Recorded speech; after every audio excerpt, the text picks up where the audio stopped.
ladies and gentlemen, to the RDFL Footy Show for another week. Fantastic to be joining you. I hope you're warm, because it wasn't on the weekend. We were both out and around RDFL grounds, and it was chilly, to say the absolute least. Throughout the day, of course, he was the one on radio. I was the one sitting on the boundary line at Boardman Reserve with no bloody gloves or anything like that, trying to take photos, and my hands were freezing off. So we hope you're warm at the moment, and we hope that you're inside and enjoying what has become a very, very interesting race to the finals here in the Riddle District Football and Netball League. Sean Kelly's my name.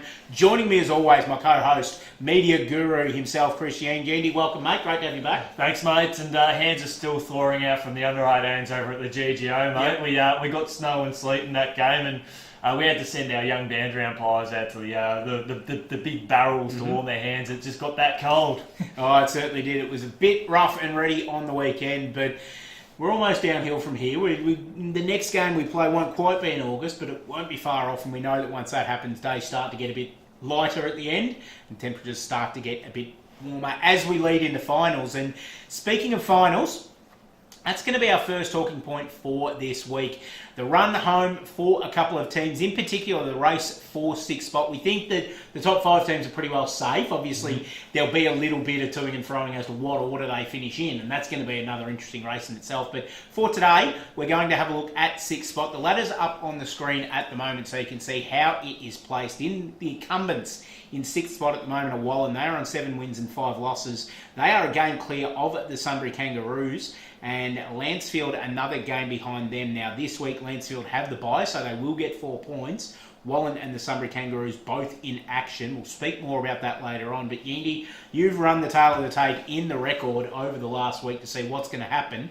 How can you see this panning out, and what are the important games? Well, the important game realistically boils down to what happens between Lancefield and Wallen in a couple of weeks' time. Now, this the bye generates 4 points, so that makes things quite interesting at this point in time. And I've listed in the record that given on current form and results, Wallen will finish 10 and 7 and Lancefield on 8 and 9, and that's purely on the basis that Lancefield has lost to Wallen this year. Now, if that role is reversed... So when you said that, you're assuming in that assumption that in round 15, Wallen will beat Lancefield at Lancefield. Absolutely. Yep. Now, if that changes, then all of a sudden the door opens up and Lancefield finish in the top 6. What about the team in the middle, the Sunbury Kangaroos, who play Rockbank this weekend? How does their run home shape up after that? Well, they've got... because they'll go to within a game of Wallen this weekend, if I'm not mistaken. Yep. Yes, they will. Oh no, Wallen will get the win this week because they've got... Oh no, Wallen play this week. Sorry. Yeah, so Wallen do play this week. I'm confusing myself. It's a bit complicated, isn't it? Avril Levine told us one day, why the hell does it go and have to make things so complicated?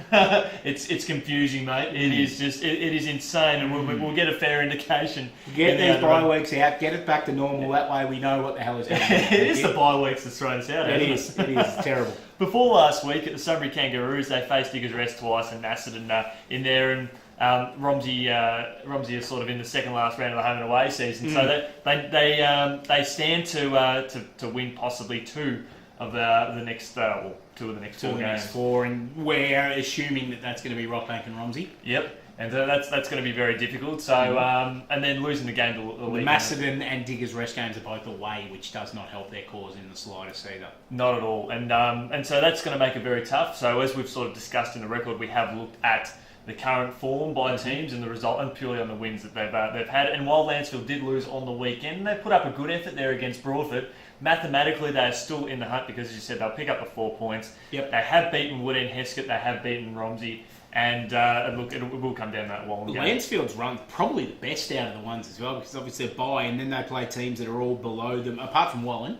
Then in the second last round they play Wood End Heskett, and then the last round they play Romsey. All of those games at home as well, so don't write the Tigers off just yet. And maybe not write the Sunbury Kangaroos off either, because there is a couple of games. You know that the Sunbury Kangaroos can pull a rabbit out of a hat at times, and they could, if they get one of Macedon or Diggers Rest, it could really throw the cat amongst the pigeons, especially if it comes to the last round and Diggers Rest arresting a couple for a qualifying final. Yeah, that's exactly right. But we're sort of expecting round 15, Lancefield v Wallen. Wallen win that one. The last 2 That's rounds. almost an elimination final. It is. It is indeed. And we won't be talking about the top 6 after that. It'll be a case of who's going to be finishing second and just primary. We'll start to talk about 2 to 5 and some important points there, but Talking point number 2 this week, we saw the game between Rupertswood and Romsey on the weekend, played down at Clark Oval, of course, Sunbury Lions ground. The state of the grounds around and about at the moment, Yeendy, how do we see things going? Of course, there's a couple of junior teams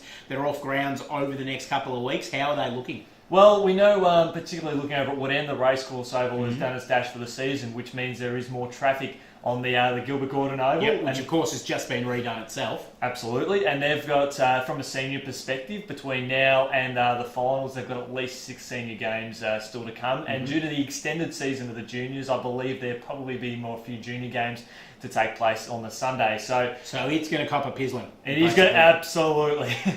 And then Macedon's, that ground is, it's copped a barrage of rain in recent times. They've only got 1 game for the remainder of the home and away season. Yep. But it's early too. It's round 15, so there's going to be a couple of weeks there where they can just rest it. But they're still in contention, which another issue we'll sort of discuss later. But they could be hosting 1 or 2 finals days, and they might be having junior games on it in between now and then anyway. So then we look at Riddle. We know that's copped a little bit of a battering, and it always around this time of the year gets a little bit soft, and there's always some conjecture, I suppose, around finals time as well, because we do like to host finals at Riddles Creek. Great day last year for the qualifying final, I think it was. Yep. I should know. I was out there for the bloody thing, so I should know all about it. But the year before, I think we had to not play a final at Riddle because it was very, very heavy, or there were some closures leading into the end of the season or something like that. So it's one to watch as well. Yep. And also, obviously, Rupertswood, Salesian College says Rupertswood is scheduled to play their last 2 games on the ground. Have you looked at the ground? Have we heard anything from Rupertswood?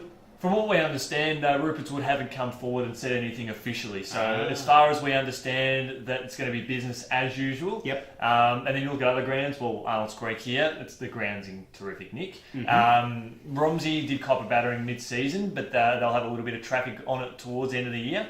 Lansfield's going to cop a battering because they've got at least 2 lots of home games, but I guess the upside of not having under 18s football is there's Don't mind me on my phone. I'm just checking the schedule for Clark Oval for those couple of weeks that Rupertswood are going to be playing, whether the Sunbury Lions are playing at home on that day. So you continue your train of thought, and I'll get this up and we'll come with that. Broadford's ground will hold up very nicely. As we've said, Rupertswood's in a spot of bother. Rockbank's ground is holding up great, and if there's a final there, it's always a great day out there. It's at the land of the Rams. So yes. We're sort of looking at the Sunbury Kangaroos is going to hold up quite well. So it's looking like most grounds will sort of be generally pretty good, probably from a juniors perspective, as we've highlighted. That's what we're looking at. Yeah, and that's we'll see how the traffic sort of runs there. But round 17, which is the round 16 in the RDFL, when Rupertswood are hosted to play Macedon. The Sunbury Lions are at home that day. Yep. So Clark Oval will not be available for them on that day. The last round of the season, Sunbury Lions are also at home. So for those 2 weeks where Rupertswood do have home games, Clark Oval is unavailable for use because the Sunbury Lions are playing home games. And also Boardman Reserve is also unavailable too. So with the Sunbury Kangaroos scheduled to play Romsey in what could be an elimination final in that sense too. So yes. Questions remain is which way they're going to go. And from what we're understanding, we've got plenty more rainfall on the way between now and when all that unfolds. It has indeed. But when we're talking of grounds, talking point number 3 is more of a watch this space, because in the next 24 hours, keep an eye on the RDFL website, because the grounds that will host the senior finals for the 2016 season are going to be announced. Can't bring them to you right now on the Footy Show because they're still waiting the rubber stamp of approval from the RDFL board, but by the time this goes up, you'll just about have it there. It'll probably be Thursday that they'll be put up on the website, so keep an eye on that for the finals venues for season 2016. Of course, subject to weather conditions, they'll be announced.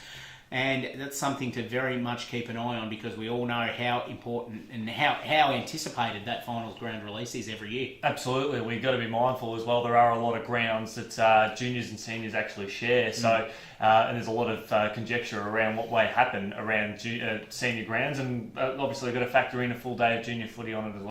Indeed, but enough talking about grounds. Let's talk about some footy in the second of our bye weeks for this fortnight. Only 3 games being played this week, starting out at Ian Cowie Reserve. Rockbank taking on the Sunbury Kangaroos.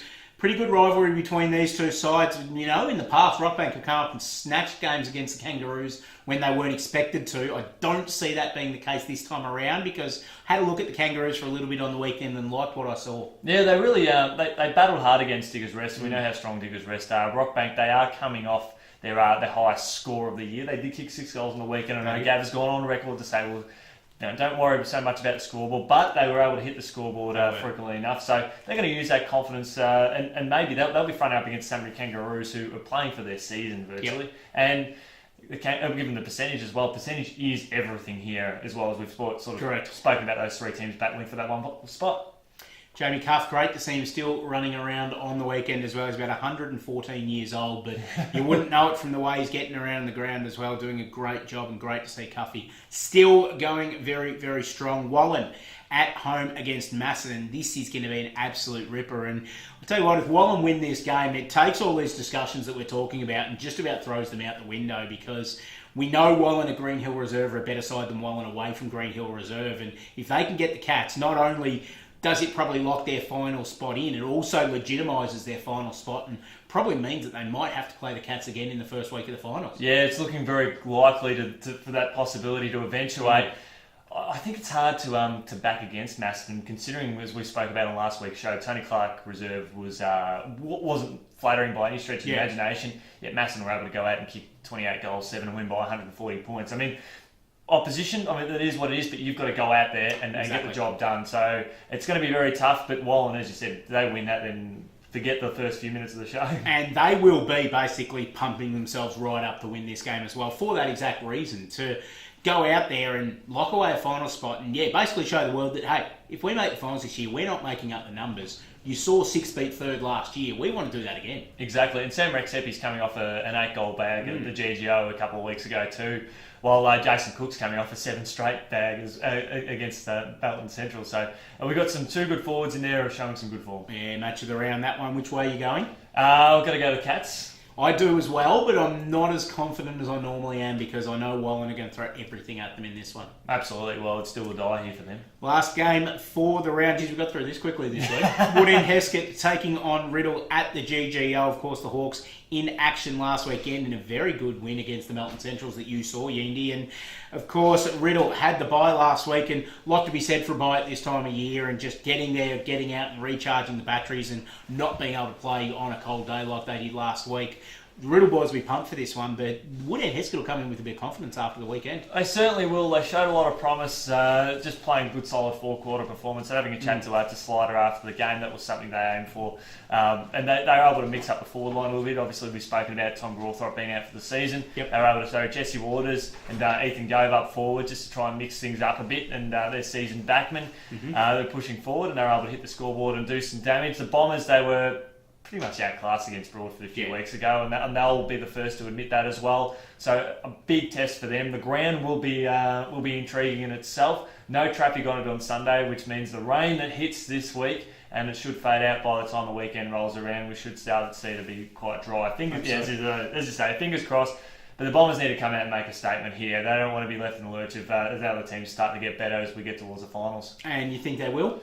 Look, I think they'll get the job done against the Hawks, and the Hawks showed a lot of spirit on the weekend, and good to see them in action, and looking forward to getting down to the GGO on Highlands. Footy on your radio this week at the GGO once again? Absolutely, and there was a bit of a feeling, a buzz around the rooms after the game, after the song on Saturday, and I said, well, we've broadcast 2 games at the GGO, and the Hawks have won 2, so it could be third. How are you? You're going to be in the middle of the huddle regardless of who wins this weekend in the middle of the song, because there's been video footage out there of you, and I tried to get it, but it almost killed my computer to get it and show it on the footy show this week, so I couldn't get it. But Fisty pumping in the middle of the Riddle huddle after they singing the song, and of course a Woodend boy from way back as well, and the heart bleeds brown and gold in many ways. So you could be in the middle of the circle no matter who wins this weekend. Oh, look, even if the umpires have to sing a song, mate, I'll be right in there. The day the umpires sing a song today, I just give it up. We'll be stuffed then, won't we? We will indeed. Tipping Riddle in this game, yourself, Yep. Yeendy? going with the Bombers as well. That's all the time we've got for this week, ladies and gentlemen. Enjoy your weekend around the RDFL football and netball this weekend, unless you have the bye. And then, of course, enjoy the weekend just relaxing and getting yourself ready for what's going to be a pretty big last 3 weeks of the season. Yeendy, thanks for joining us once again, mate. Always a pleasure, mate. And it's always a pleasure having you join us as well here on the RDFL Footy Show. We'll see you again next week.